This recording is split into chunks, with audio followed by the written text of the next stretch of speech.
dando aqui uns nomes de umas pessoas.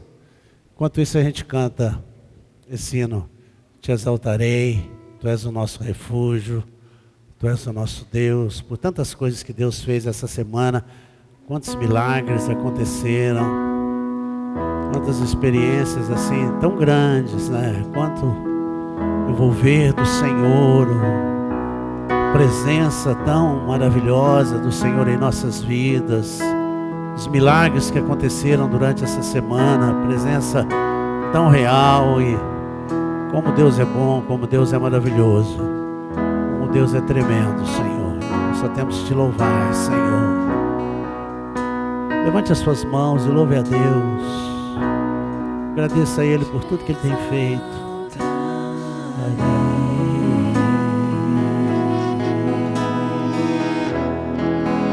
Te exaltarei,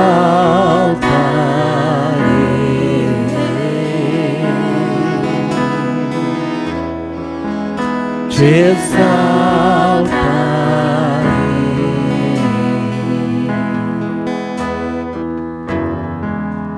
Tu és meu Deus,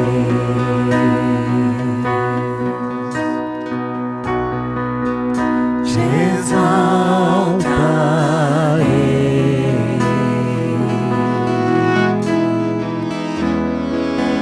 te exaltarei.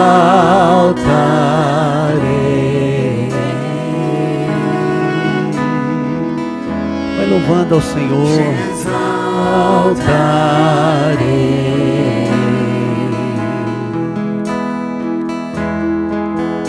Tu és meu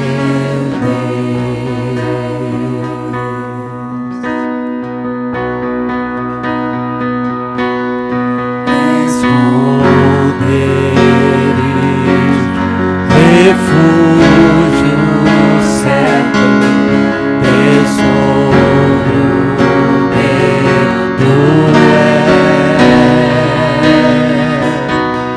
amigo e rei, ungido de Deus, és santo.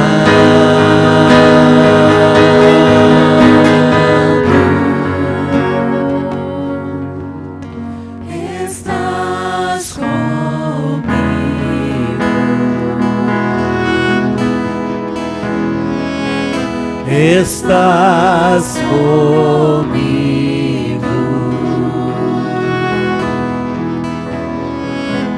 estás comigo,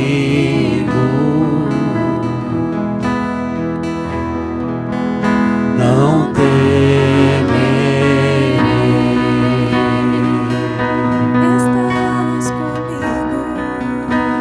Estás comigo,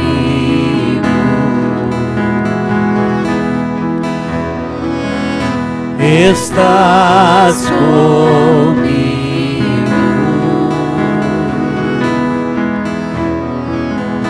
estás comigo,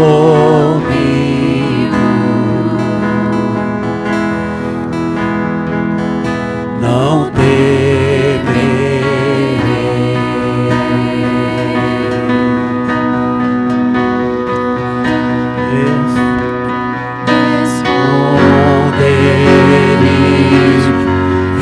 Refúgio certo, tesouro meu, Tu és amigo e rei, ungido de Deus, és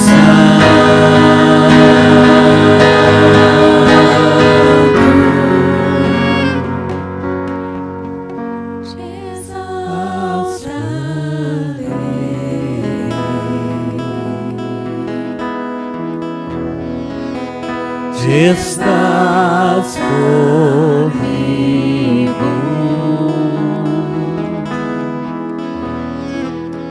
estás comigo,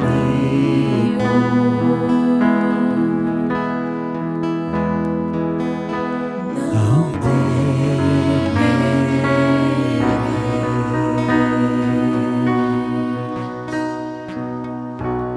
Os irmãos podem sentar. Deus pode. Vou descer porque não me deram os nomes, não me deram nada. Deus pode reverter qualquer situação difícil ou impossível, irmão. Qualquer situação impossível, qualquer situação difícil, Deus pode reverter isso. Deus pode mudar a sua história verdadeiramente. Às vezes nós estamos passando por um momento difícil, às vezes você pode estar passando por um quadro difícil, talvez até impossível aos olhos humanos, mas eu quero deixar claro, e nós vamos meditar a respeito disso hoje, que Deus pode reverter qualquer situação. E Deus vai te honrar. Porque quando nós permanecemos firmes na palavra de Deus, irmãos, Deus te honra. Deus te honra. Deus vai honrar você. Deus vai levantar você. Deus vai operar de tal maneira na sua vida que você não vai nem acreditar.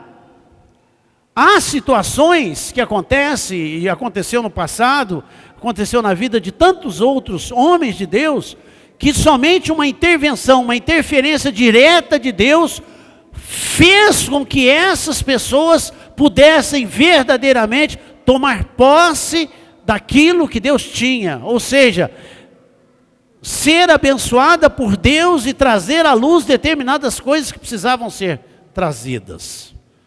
Nós vamos estudar hoje, resumidamente, um livro muito conhecido dos irmãos, pelo menos aqueles irmãos que estudam Bíblia, o livro de Esther, que fala justamente isso, que Deus, não é? Ele opera entre os homens de uma maneira muito especial. Porque o que acontece quando nós estamos passando por uma situação difícil, quando nós estamos vivendo um ambiente, né, uma situação dificílima, o que você faz? A primeira e a mais fácil decisão que você tem, o que é? Cai fora. Não é verdade? Né? Em Minas a gente usa muito esse termo, né? Eu já ouvi muito isso. Enfiar o pé na barraca, no pau da barraca, sair por aí, larga a mão disso, desistir. Mas quando você tem uma experiência com Deus, quando você conhece esse Deus e Ele conhece você, o que você faz? Você confia nele. Você espera nele. Você depende dele. Você caminha segundo a palavra de Deus. Lá na frente as coisas acontecem. E às vezes há um tempo, irmão. Há muitos anos atrás, eu sirvo ao Senhor.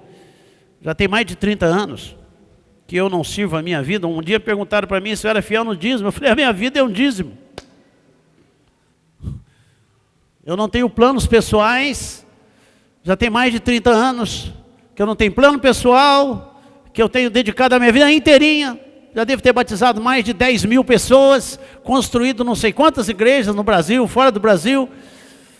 A pessoa ficou olhando assim. Falei, esse é o maior prazer que eu tenho. Mas a maior batalha que a gente tem é o quê? É contra o nosso inimigo, que vem em cima e quer atingir quem? Quer atingir a gente de uma maneira ou de outra, principalmente quando você deseja fazer a obra de Deus. Ele quer atingir você, quer atingir a sua família. Mas quando nós decidimos de Senhor, assim como Esther decidiu, tem uma frase da Esther que ela diz o seguinte: irei ter com o rei, ainda que contra a lei, se perecer, pereci. Não é? O tema desse livro é isso. Se eu perecer, pereci. Mas eu vou confiar em Deus. Eu vou tomar uma decisão. Eu vou confiar em Deus. Eu vou entregar minha vida nas mãos de Deus. É quem me justifica é o Senhor. Amém, irmãos? Quem justifica a gente é o Senhor. E nós temos que ter esse entendimento. Nós temos que viver isso em nossas vidas. Viver uma vida cristã sem batalhas é fácil, é simples. Agora, quando você enfrenta um leão cada dia, quando você vê coisas assim pesadíssimas, ou enfermidade, ou problemas, vários problemas, né? Aí que você vai mostrar a sua fé. Lá na frente Deus vai te honrar. Lá na frente Deus vai te honrar. Lá na frente Deus vai te honrar. Essa semana Deus me usou para curar uma pessoa que foi uma coisa tremenda, né?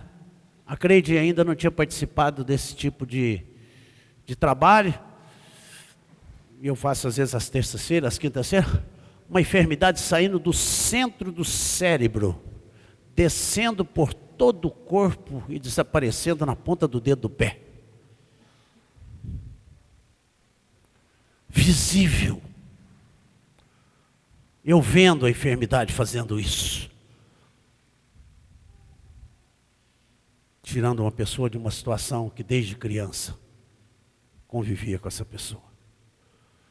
São milagres assim que você fica olhando e fala, meu Deus, como o Senhor é bom, como o Senhor é perfeito, como o Senhor é maravilhoso. Mas a pessoa confiava no Senhor. A pessoa confiava no Senhor. E nós queremos meditar a respeito do livro de Esther. Mas antes, eu quero ler com os irmãos Romanos 8, 28. O apóstolo Paulo, ele escrevendo aos Romanos, irmão, não é fácil você, passando por determinadas situações difíceis, você segurar essa palavra. E a gente tem que aprender a segurar essas promessas de Deus, porque senão nós vamos tomar decisões erradas, decisões pela nossa cabeça, pela nossa experiência, né? Decisões assim, abruptas assim, sem pensar, sem depender de Deus. O apóstolo Paulo escrevendo aos Romanos, ele diz, e sabemos, fazer uma experiência dele, ele tinha essa experiência, ele sabia disso, que todas as coisas cooperam para o bem daqueles que amam a Deus, daqueles que são chamados segundo o seu propósito. Nós temos certeza que todas as coisas vão cooperar para o seu bem. Deus vai transformar o ruim em coisa boa. Você crê nisso, irmão? Eu creio. Deus vai transformar aquilo que está sendo destruído em algo tremendo, irmãos. Deus vai transformar aquilo que está te consumindo em coisas abençoadas na sua vida. Nós sabemos disso, que o Senhor vai fazer isso. E nós temos que segurar isso conosco. E é nos momentos difíceis que eu tenho que me apegar à palavra. É nos momentos difíceis que eu tenho que me segurar no Senhor, depender do Senhor, somente no Senhor nós nos movemos. Essa semana o Senhor disse, você só é em mim. Você só é em mim. Você só será em mim. Quando eu estive no Canadá, uma vez o Senhor disse para mim, você está como jogando, tentando segurar 50, 60, isso faz tempo que eu estive no Canadá, em Toronto. Entre no meu descanso e deixe eu trabalhar por você. Faça isso. Deixe o Senhor trabalhar por nós. Permita que o Senhor interfira em nossas vidas. Que Ele faça aquilo que Ele realmente deseja e pretende fazer em nossas vidas. Isso nós precisamos ter confiança nele e segurar essa palavra. Sabemos que todas as coisas cooperam para o bem daqueles que amam a Deus. Daqueles que são chamados segundo o seu propósito. Paulo sabia disso. Mas você está na cadeia, Paulo? Está na cadeia, você é um assassino. Quantos olhavam para Paulo e diziam, isso é um assassino, isso não vale nada. Quantos chamaram Jesus de comelão, beberrão?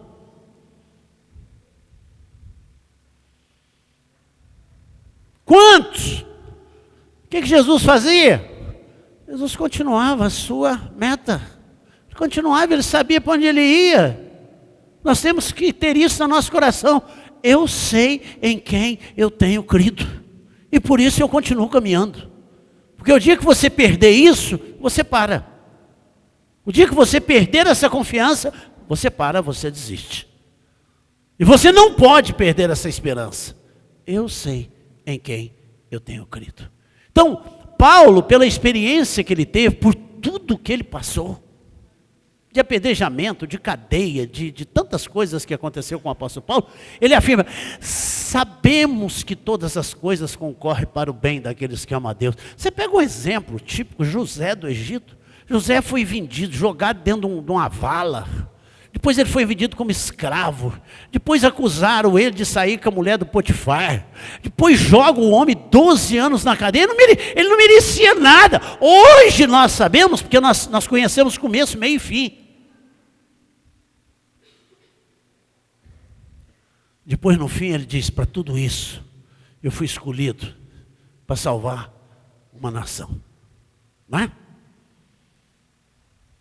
Mas imagina o sofrimento que ele teve. Imagina o sofrimento que ele passou. 12 anos na cadeia sem merecer nada. Ser vendido como escravo.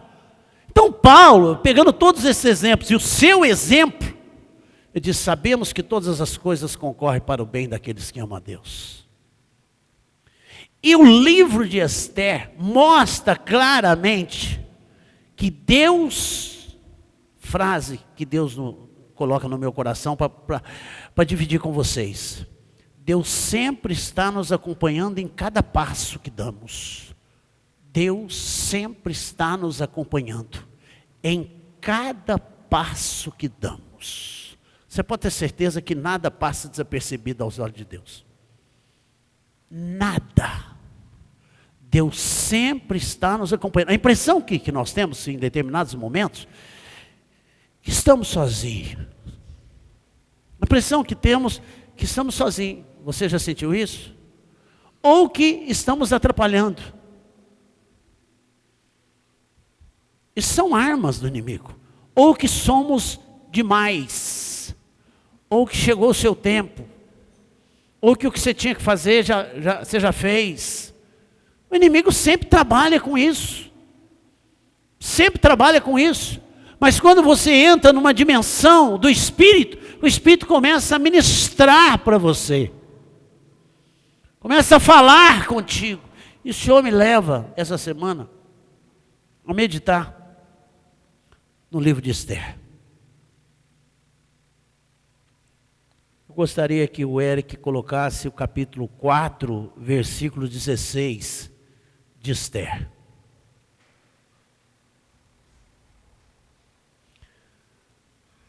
Aqui está o tema do livro. Irei ter com o rei, ainda que contra a lei, se perecer, pereci. Eu vou confiar em Deus. Eu vou confiar em Deus. Nós precisamos confiar na palavra de Deus. Então diz assim: vai, ajunta todos os judeus que se acham em Suzã, e jejuai por mim, não comais nem bebais por 3 dias, nem de noite, nem de dia, eu e as minhas moças também assim jejuaremos. Depois irei ter com o rei, ainda que isso não é segundo a lei, e se eu perecer, pereci. Eu vou me lançar, eu vou dar cara a tapa, eu vou confiar na palavra do Senhor. Eu vou confiar na palavra do Senhor. Vamos compreender esse livro. Esther capítulo 1, do versículo 1 ao versículo 9. Vamos conhecer um pouquinho. Sucedeu que nos dias de Assuero, o Assuero que reinou desde a Índia até a Etiópia, sob 126 províncias. Ele era quem, Assuero? O rei da Pérsia. Então era o maior império que existia na época. Você observa que ele governava sobre 26 províncias, ia da Índia até a Etiópia. Quase que o mundo de então era governado por ele. Versículo 2. que estando o rei Assuero assentado no seu trono do seu reino em Suzã, a capital. 3. No terceiro ano de seu reinado, deu um banquete a todos os seus príncipes, seus servos, estando assim perante ele o poder da Pérsia e da Média, os nobres e os oficiais das províncias. 4. Nessa ocasião ostentou as riquezas do seu glorioso reino e o esplendor da sua excelente grandeza por muitos dias, a saber, 180 dias de festa. 6 meses. 6 meses de festa. Ninguém trabalha. Então ele deve ter gastado horrores, mas o homem era riquíssimo. 5. E acabado aqueles dias, deu o rei um banquete a todo o povo que se achava em Suzã, a capital, tanto a grandes como a pequenos, por 7 dias, no pátio do jardim do Palácio Real. Também pegou e todo mundo, ele deu banquete para todo mundo, mas 7 dias de banquete para todo mundo. Todas as pessoas podiam participar dessa festa. Ele estava numa época, no auge dele, ele estava vivendo o melhor da vida dele. 6. As cortinas eram de pano branco, verde e azul. Irmão, cores naquela época era caríssimo. Por isso que fala que Jesus vem em cima de um cavalo, com veste azul. Ali uma linguagem figurada, né? Jesus não vai vir de cavalo. Né? Na sua perna direita estava escrito Rei dos Reis, Senhor, Senhor. Aí tem um pessoal que diz: se Jesus tatuou a perna, eu posso tatuar meu corpo também. Mas para ver se eu tinha tatuado a perna, eu tinha que vir de short. Mas enfim, né? Vamos deixar passar essa. Amém, irmão? Vamos deixar passar. Mas, enfim, a pessoa quer provar alguma coisa, então ela arruma. A Bíblia se arruma qualquer religião dentro dela. Aqui, ó. Atadas com cordões de linho fino e de púrpura e argola de prata e as colunas de mármore, os leitos eram de ouro e prata sob um pavimento mosaico de pórfiro, de mármore, a gente nem conhece isso, madrepérola assim, e de pedras preciosas. 7. Dava-se de beber em copos de ouro. Olha só que festinha. Você bebia em copos de ouro, os quais eram diferentes uns dos outros. E havia vinho real em abundância, segundo a generosidade do rei. Verso 8. E bebiam como estava prescrito, sem constrangimento. Podiam encher a cara. Certo? Enche a cara. Bebe tudo que você quiser. Sai de gatinho. Hoje eu ouvi do irmão dizendo que o número 7 pode ser um número abençoado, mas pode ser um número de maldição também, depois do jogo do Brasil com a Alemanha. Então é o seguinte, enche a cara. Esse era o festão deles. Sem constrangimento, beba à vontade, cada um. Verso 9. Também a rainha Vasti deu um banquete às mulheres no palácio do rei Assuero. Então, um banquete para tudo quanto é lugar. Isso começa o livro de Esther. Esther. O mesmo nome para Esther é o mesmo nome para Hadassah. Mesmo nome para Hadassah. Que significa murta. Vocês conhecem murta? Murta. Murta. No hebraico, Hadas. Essa planta é mencionada por 6 vezes no Antigo Testamento. A murteira é uma planta perenemente verde que pode chegar até os 10 metros de altura. Suas folhas são pequenas e brilhantes, quase como se fosse de couro, dotadas de um odor agradável. A planta produz pequenas flores brancas e róseas e também pequenas bagas escuras, azuladas, que podem ser usadas na produção de um perfume. Os ramos dessa planta eram usados por ocasião da festa dos tabernáculos. para deles, ocasião da festa tabernáculo, para deles fazerem cabanas. Isto era apropriado, pois sendo a planta perenemente verde, resistia melhor à ação do tempo. Até nos nossos próprios dias, esses ramos de murta são usados na Palestina, com propósitos similares. Os couros finos da Rússia e da Turquia têm um odor agradável de murta, e isso porque a planta é usada durante o processo de curtição. A rainha da Inglaterra levam consigo brotos de murta em suas festas de casamento, como um símbolo de paz. Então, alguém que for casar, se quiser colocar um raminho de murta, eu não sei onde encontra, mas de repente, por aí, você pode achar um raminho de murta e pôr o raminho de murta na cabeça. No hebraico é hadas, no português, você sabe o que é? Mirtes. Mirtes. É chamado também de mirtes. Esther era chamada de estrela. Esther também era conhecido como estrela. Esther pertencia à tribo de Benjamim. Seu primo tinha o nome de Mordecai. E ele adotou Esther por causa da morte de seus pais. Então Mordecai adotou essa criança. E na época, Mordecai preferiu ficar na Babilônia, ao invés de voltar com o pessoal para Jerusalém. Ele permaneceu ficar ali.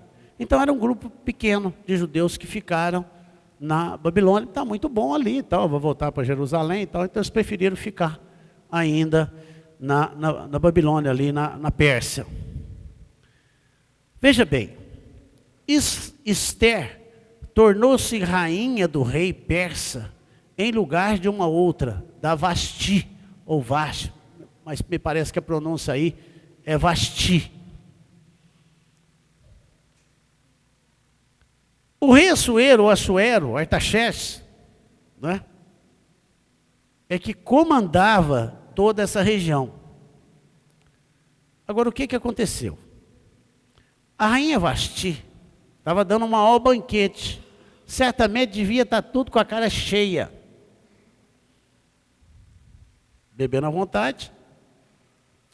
E o rei chama.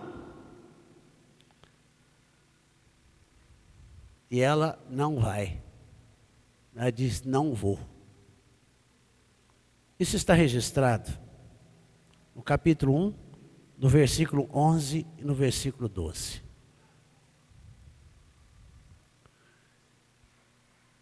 A ordem do rei era que introduzisse a presença do rei a rainha Vasti, com a coroa real, para mostrar aos povos e aos príncipes a sua formosura, pois era formosíssima, ela era muito bonita, e o rei queria apresentá-la para todas as pessoas. Verso 12. A rainha Vasti, porém, recusou atender a ordem do rei dada por intermédio dos eunucos, pelo que o rei muito se enfureceu e se inflamou